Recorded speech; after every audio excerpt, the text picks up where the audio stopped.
Yeah, I mean, I think that's one of the best things about this is, I mean, it's really any investor relationship is once you build that trust and you can get the money back for the investor, you can make them solid returns. Your money's going to get cheaper with them. If you commit and you keep them updated, you do everything you should do from your side, they are going to be very happy with you on the back end. If you have a short-term mindset on this and like once you get their money, you're going to do whatever the heck you want, and sell a property on your own terms and take time, whatever it is, that's going to be harder to get money from them in the future. I'm talking 5-10 years down the line. These partners, especially in our community, these people will still be here funding deals 5-10 years from now. So keeping those relationships, it's easy, Dan. Like that's the biggest thing. Like it takes an operational stress out of your business. If you get a $250,000 deal and you know I can go to X person for the money, like, and I've built that relationship, that's a lot simpler than trying to find a new partner who has 250 grand. Eventually, those people with $200,000 are going to run out if you screw them over.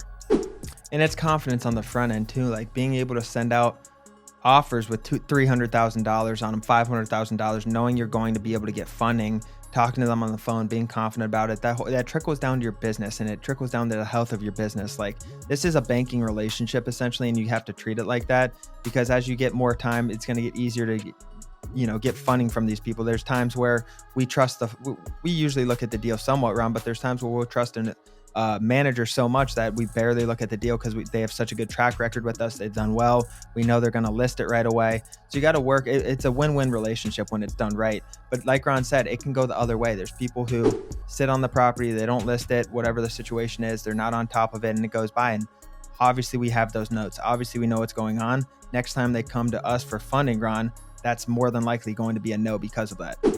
Yeah, absolutely. And like, it's not something that as an investor, like you forget, like you don't forget who, not necessarily screwed you over. It's just someone who like, my money doesn't feel as safe with X person. And as an investor, like you have that in the back of your mind 100% for sure. And you're not going to forget it. Just like on the reverse, if someone just kills the deal and just does amazing, does everything they're supposed to do as a manager, you're sure as heck gonna remember that because they got you a great return in a fast way and kept in communication, everything like that. So yeah, it goes both ways 100%. And it just makes your business so much easier to run if you have reliable deal funders that you have done right for. It's gonna allow you to scale because you can put focus in other areas. What's like when people are coming in, a lot of people ask what's the best way to find funding. There's a lot of the cycle of land investing is what I like to put it, Ron, is you come in, typically not everyone, but comes in with very little capital, very little free cash.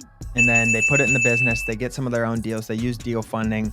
Then they have some extra money. They buy some of their own deals. They stack up their cash a little bit more, and then they can start deal funding. And that's why there's so many deal funders in the community, because of that cycle, Ron.